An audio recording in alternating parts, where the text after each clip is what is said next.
എൻ്റെ സഹോദരങ്ങളെ, ഇന്നത്തെ ഈ വചന ശുശ്രൂഷയിലൂടെ പരിശുദ്ധാത്മാവ് നമ്മെ ബോധ്യപ്പെടുത്തുകയാണ്.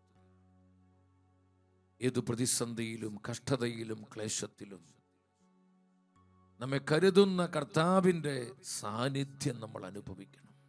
യഹോവ ജൈറേ, വിശ്വസ്തയോടെ നമ്മെ കരുതുന്നവനാണ് നമ്മുടെ കർത്താവ്. ഹല്ലേലൂയ. ദൈവത്തിൻ്റെ വചനം വ്യക്തമായി നമ്മളെ പഠിപ്പിക്കുന്നു. കാരണം തൻ്റെ ജനത്തോടും തന്നെ സ്നേഹിക്കുന്നവരോട്, തന്നിൽ ആശ്രയിക്കുന്നവരോട്, തൻ്റെ പരിശുദ്ധമായ വചനങ്ങളോട് പൂർണ്ണമായും വിശ്വസ്തനാണ് കർത്താവായ യേശു. പൗലോസ്ലീഹ സത്യം സഭയെ പഠിപ്പിക്കുന്നുണ്ട്. തെസ്സലോനി സഭയ്ക്ക് എഴുതിയ 1-ാമത്തെ ലേഖനം 5-ാം അധ്യായം 24-ാമത്തെ വചനം, നിങ്ങളെ വിളിക്കുന്നവൻ വിശ്വസ്തനാണ്, ഉടനെ അതനുസരിച്ച് പ്രവർത്തിക്കുകയും ചെയ്യും. എൻ്റെ വ്യക്തിപരമായ ജീവിതത്തിലും എൻ്റെ കർത്താവിനെ ഏൽപ്പിച്ച ശുശ്രൂഷ മേഖലകളിലും ഒരുപാട് എന്നെ സ്വാധീനിച്ചൊരു വചനമാണ് ഞാൻ എൻ്റെ പ്രിയപ്പെട്ടവരോട് ഇപ്പോൾ പങ്കുവെച്ചത്. നമ്മെ വിളിച്ചിരിക്കുന്ന കർത്താവ് വിശ്വസ്തനാണ് സഹോദരങ്ങളെ. ഒരു പ്രതിസന്ധി വരുമ്പോൾ, ഞെരുക്കം വരുമ്പോൾ, നമ്മളൊരു കഷ്ടതയെ നേരിടുമ്പോൾ നമ്മെ വിട്ടുപോകുന്നവനല്ല കർത്താവ്. നമ്മെ ചേർത്ത് പിടിക്കുകയും നമ്മൾ അനുഭവിക്കുന്ന പ്രതിസന്ധികളിൽ നമുക്ക് വേണ്ടി പ്രവർത്തിച്ച് നമ്മെ കരുതുന്നവനാണ് നമ്മുടെ കർത്താവെന്ന് ഈ വചനം വെളിപ്പെടുത്തുകയാണ്. വിളിച്ച കർത്താവ് വിശ്വസ്തനാണ്.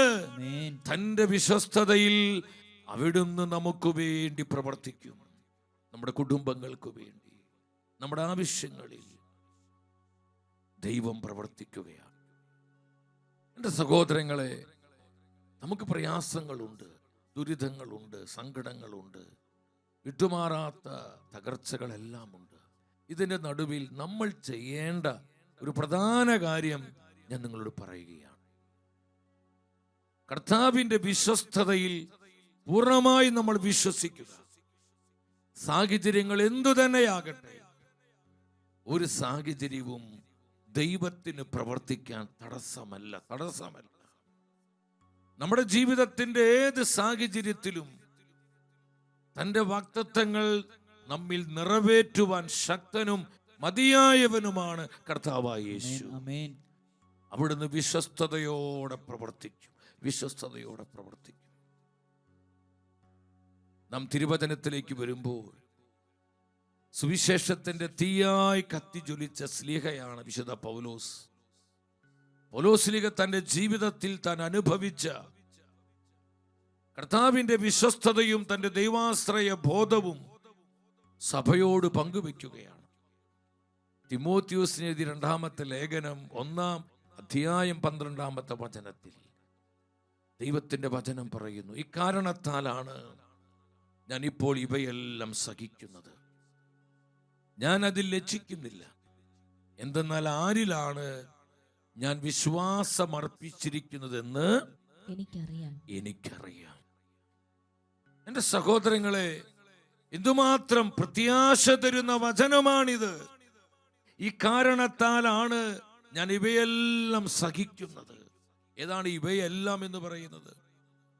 സുവിശേഷത്തിന്റെ മുന്നേറ്റത്തിന് വേണ്ടി, കർത്താവിനായ ആത്മാക്കളെ നേടുവാൻ, സുവിശേഷവൽക്കരണത്തിന്റെ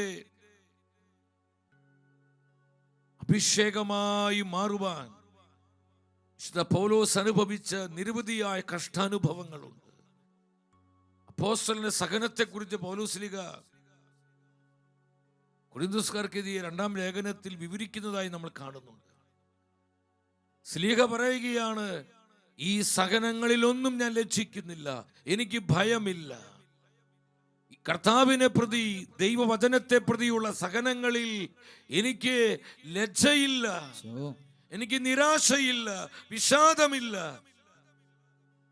കാരണം ഞാൻ ആരിലാണ് ശ്രദ്ധിച്ച് കേൾക്കണം എൻ്റെ പ്രിയപ്പെട്ടവരെ, ഞാൻ ആരിലാണ് വിശ്വാസമർപ്പിച്ചിരിക്കുന്നതെന്ന് എനിക്കറിയാം.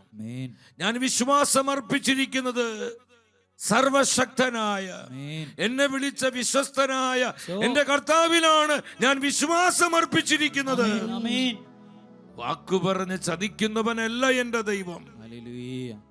അവൻ വിളിച്ചിട്ടുണ്ടെങ്കിൽ എന്റെ ജീവിതത്തിന്റെ ഏത് സാഹചര്യത്തിലും ഏത് സഹനത്തിലും എന്നെ കരുതുവാൻ, എന്നെ പരിപാലിക്കുവാൻ എന്റെ കർത്താവ് ശക്തനാണെന്നുള്ള ആഴമേറിയ വിശ്വാസമാണ് പൗലോസ്ലീഹ നേരിട്ട സഹനങ്ങളിൽ അദ്ദേഹം അത് അഭിമാനമായി മാറിയത്.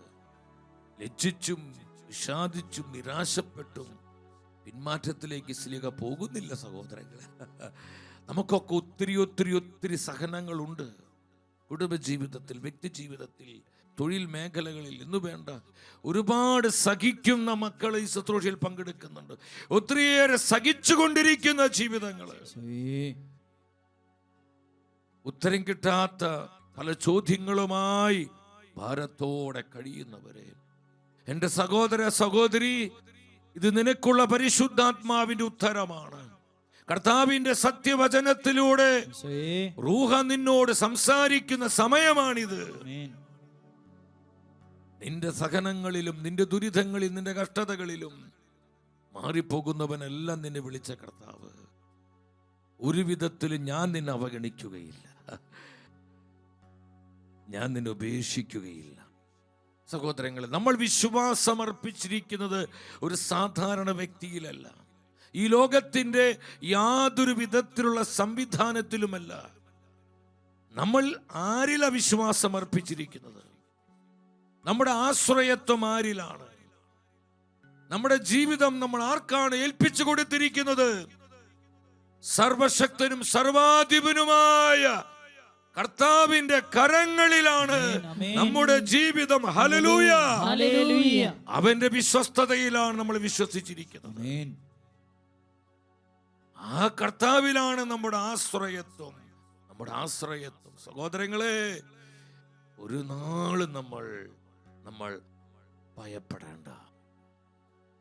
കർത്താവ് കൂടെയുണ്ട്, കർത്താവ് കൂടെയുണ്ട്.